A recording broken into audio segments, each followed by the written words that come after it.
नमस्कार मित्रांनो, इन्व्हेस्टमेंट माहिती यूट्यूब चॅनलवर तुमच्या सगळ्यांचे स्वागत आहे. तर मित्रांनो, आजच्या व्हिडिओमध्ये आपण बोलणार आहोत डिक्सॉन टेक्नॉलॉजीज इंडिया लिमिटेडबद्दल. तर मित्रांनो, आजच्या व्हिडिओमध्ये आपण सगळ्यात पहिले बघणार आहोत डिक्सॉन टेक्नॉलॉजीज इंडिया लिमिटेड या कंपनीचे फायनान्शियल इयर 2026च्या क्वार्टर वनचे कन्सॉलिडेटेड नंबर. नंतर बघूया या कंपनीने कुठून किती रेव्हेन्यू जनरेट केला आहे आणि नंतर आपण या कंपनीच्या नंबरला इस्टिमेटसोबत कंपेअर करून बघणार आहोत की या कंपनीच्या नंबरने इस्टिमेटला बीट केले आहे की मिस केले आहे. आणि नंतर सगळ्यात शेवटी आपण या कंपनीची थोडी बेसिक इन्फॉर्मेशनसुद्धा बघणार आहोत. मेनली आपण डिक्सॉन टेक्नॉलॉजीज इंडिया लिमिटेडचे हे 4 पॉईंट बघणार आहोत. तर चला व्हिडिओ स्टार्ट करूया. तर मित्रांनो, डिक्सॉन टेक्नॉलॉजीज इंडिया लिमिटेडचे नंबर आले आहे 22 जुलै 2025 म्हणजे आज दुपारी जवळपास 4:15 वाजता. मित्रांनो, याचा अर्थ म्हणजे याचे नंबर मार्केटला कसे वाटले आहे याचा इम्पॅक्ट आपल्याला उद्या मार्केट ओपन झाल्यानंतर पाहायला मिळणार आहे. चला आता मित्रांनो, आता सगळ्यात पहिले आपण बघणार आहोत डिक्सॉन टेक्नॉलॉजीज इंडिया लिमिटेड या कंपनीचे फायनान्शियल इयर 2026च्या क्वार्टर वनचे कन्सॉलिडेटेड नंबर. आणि मित्रांनो, सगळेचे सगळे नंबर लाखमध्ये दिलेले आहे, परंतु मी तुम्हाला कोटीमध्ये कन्वर्ट करून सांगणार आहे. आणि मित्रांनो, हा कॉलम आहे फायनान्शियल इयर 2025च्या क्वार्टर वनचा, हा कॉलम आहे फायनान्शियल इयर 2025च्या क्वार्टर फोरचा आणि हा कॉलम आहे लेटेस्ट फायनान्शियल इयर 2026च्या क्वार्टर वनचा. म्हणजे हा आहे इयर ऑन इयर बेसिसवर कंपॅरिझन आणि हा आहे क्वार्टर ऑन क्वार्टर बेसिसवर कंपॅरिझन. तर मित्रांनो, डिक्सॉन टेक्नॉलॉजीज इंडिया लिमिटेडचा रेव्हेन्यू आला आहे इयर ऑन इयर बेसिसवर 6,579 कोटी रुपयांनी वाढून या क्वार्टरमध्ये 12,835 कोटी रुपये. तसेच मित्रांनो, या कंपनीचा रेव्हेन्यू क्वार्टर ऑन क्वार्टर बेसिसवर 10,292 कोटी रुपयांनी वाढून आला आहे 12,835 कोटी रुपये. तसेच मित्रांनो, या कंपनीचा total income year on year बेसिसवर 6,587 कोटी रुपयांनी वाढून 12,837 कोटी रुपये आला आहे. आणि क्वार्टर ऑन क्वार्टर बेसिसवर कंपनीचा टोटल इन्कम 10,303 कोटी रुपयांनी वाढून 12,837 कोटी रुपये आला आहे. तसेच मित्रांनो, जर आपण कंपनीचे एक्सपेन्सेस बघितले तर ते इयर ऑन इयर बेसिसवर वाढले आहे 6,415 कोटी रुपयांनी 12,478 कोटी रुपये. आणि क्वार्टर ऑन क्वार्टर बेसिसवर सुद्धा वाढले आहे 9,981 कोटी रुपयांनी 12,478 कोटी रुपये. तसेच मित्रांनो, कंपनीचा profit before tax year on year बेसिसवर 179 कोटी रुपयांनी वाढून आले आहे 365 कोटी रुपये. तसेच मित्रांनो, या कंपनीचा profit before tax quarter on quarter बेसिसवर कमी झाला आहे 576 कोटी रुपयांनी 365 कोटी रुपये. आणि मित्रांनो, तुमच्या मनात एक प्रश्न आला असेल की कंपनीचा रेव्हेन्यू तर क्वार्टर ऑन क्वार्टर बेसिसवर जबरदस्तपणे वाढला आहे, तर हा प्रॉफिट बिफोर टॅक्स का बरं क्वार्टर ऑन क्वार्टर बेसिसवर डिक्रीज झाला आहे? तर मित्रांनो, याच्या मागचे कारण आहे मागच्या क्वार्टरमध्ये या कंपनीला एक्सेप्शनल आयटम्सचा गेन झाला होता मागल्या क्वार्टरमध्ये 250 कोटी रुपयांचा. याचमुळे मित्रांनो, कंपनीचा profit before tax quarter on quarter बेसिसवर डिक्रीज झाला आहे. परंतु मित्रांनो, जर तुम्ही हा एक्सेप्शनल आयटम्सचा गेन मागल्या क्वार्टरमधून हटवला तर याचा profit before tax quarter on quarter बेसिसवर सुद्धा वाढलाच आहे.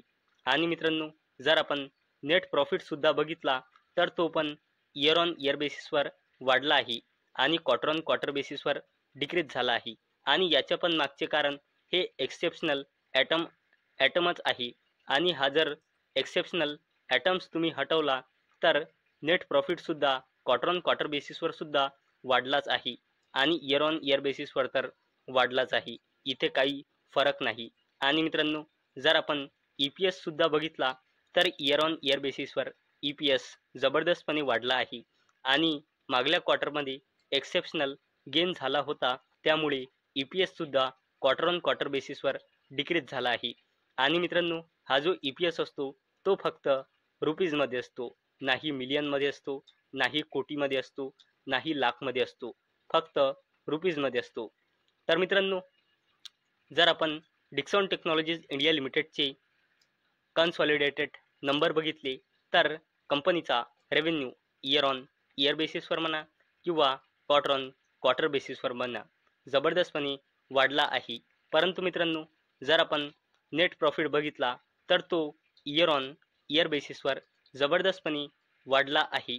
परंतु क्वार्टर ऑन क्वार्टर बेसिसवर डिक्सॉन टेक्नॉलॉजीज इंडिया लिमिटेडचा नेट प्रॉफिट घसरला आहे आणि याच्या मागचे कारण आहे मागल्या क्वार्टरमध्ये एक्सेप्शनल गेन झाला होता डिक्सॉन टेक्नॉलॉजीज इंडिया लिमिटेडला, त्याचमुळे क्वार्टर ऑन क्वार्टर बेसिसवर नेट प्रॉफिट घसरला आहे. आणि मित्रांनो, जर आपण बघितला की कोणत्या बिझनेसमधून किती रेव्हेन्यू जनरेट केला आहे डिक्सॉन टेक्नॉलॉजीज इंडिया लिमिटेडने, तर डिक्सॉन टेक्नॉलॉजीज इंडिया लिमिटेडने मोबाईल अँड अदर EMS डिव्हिजनमधून रेव्हेन्यू जनरेट केला आहे क्वार्टर वनमध्ये 11,663 कोटी रुपये, जो इयर ऑन इयर बेसिसवर 125% आणि क्वार्टर ऑन क्वार्टर बेसिसवर 28%ने ग्रो झाला आहे. आणि मित्रांनो, रेव्हेन्यू कंट्रीब्युशन फायनान्शियल इयर 2025च्या क्वार्टर वनमध्ये होता फक्त या बिझनेसचा 79% आणि आता फायनान्शियल इयर 2026च्या क्वार्टर वनमध्ये या बिझनेसचा रेव्हेन्यू कंट्रीब्युशन झाला आहे 91%.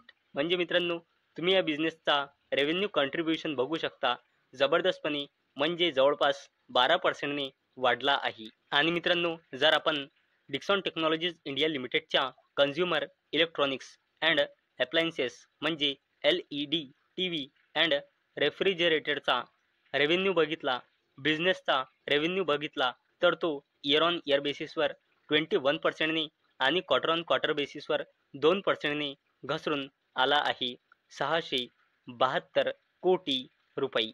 आणि मित्रांनो, इथे तुम्ही बघू शकता एका वर्षाआधी या बिझनेसचा रेव्हेन्यू कंट्रीब्युशन होता 13% आणि आता फायनान्शियल इयर 2026च्या क्वार्टर वनमध्ये या बिझनेसचा रेव्हेन्यू कंट्रीब्युशन आहे फक्त 5%. आणि मित्रांनो, जर आपण डिक्सॉन टेक्नॉलॉजीज इंडिया लिमिटेडचे होम अप्लायन्सेसचा बिझनेस बघितला तर या बिझनेसमधून कंपनीने या क्वार्टरमध्ये रेव्हेन्यू जनरेट केला आहे 313 कोटी रुपयांचा, जो इयर ऑन इयर बेसिसवर 3% आणि क्वार्टर ऑन क्वार्टर बेसिसवर 4%ने ग्रो झाला आहे. आणि मित्रांनो, या बिझनेसचा रेव्हेन्यू कंट्रीब्युशन होता मागल्या वर्षी क्वार्टर वनमध्ये 5% आणि आता फायनान्शियल इयर 2026च्या क्वार्टर वनमध्ये या बिझनेसने रेव्हेन्यू कंट्रीब्युशन दिला आहे फक्त 2%.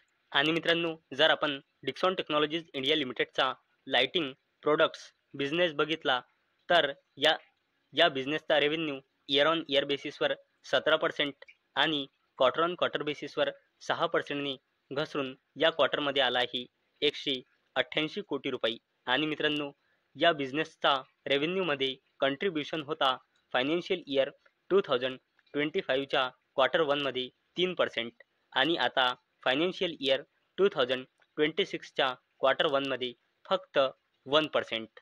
आणि मित्रांनो, जर आपण डिक्सॉन टेक्नॉलॉजीज इंडिया लिमिटेडच्या नंबरला इस्टिमेटसोबत कंपेअर केले तर डिक्सॉन टेक्नॉलॉजीज इंडिया लिमिटेडचा ॲक्च्युअल रेव्हेन्यू आला आहे 12,863 कोटी रुपये.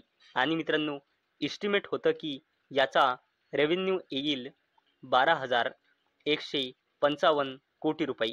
म्हणजे मित्रांनो, इस्टिमेटला डिक्सॉन टेक्नॉलॉजीज इंडिया लिमिटेडच्या रेव्हेन्यूने बीट केली आहे, जे पॉझिटिव्ह आहे. तसेच मित्रांनो, इस्टिमेट होतं की याचा EBITDA येईल 389 कोटी रुपये आणि ॲक्च्युअलमध्ये आला आहे 482 कोटी रुपये. म्हणजे मित्रांनो, डिक्सॉन टेक्नॉलॉजीज इंडिया लिमिटेडच्या EBITDAने सुद्धा इस्टिमेटला बीट केले आहे. हा सुद्धा पॉझिटिव्ह अपडेट आहे.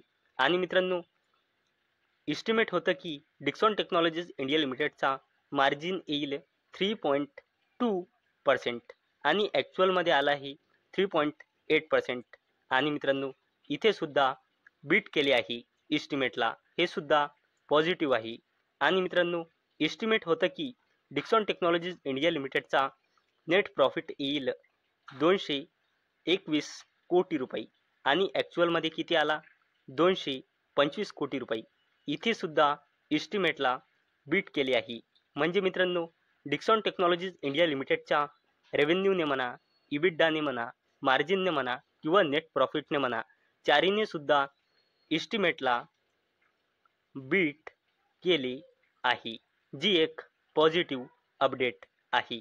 आणि मित्रांनो, जर आपण डिक्सॉन टेक्नॉलॉजीज इंडिया लिमिटेडची शेअर होल्डिंग पॅटर्न बघितला तर या कंपनीमध्ये प्रमोटर्सची होल्डिंग आहे 28.95%, FISची होल्डिंग आहे 20.55%, DISची होल्डिंग आहे 26.68% आणि पब्लिकची होल्डिंग आहे 23.81%. आणि मित्रांनो, इथे तुम्ही बघू शकता डिक्सॉन टेक्नॉलॉजीज इंडिया लिमिटेडच्या प्रमोटर्सने आपला एकही शेअर प्लेज ठेवलेला नाही, म्हणूनच प्लेज पर्सेंटेज बिलकुल 0 आहे.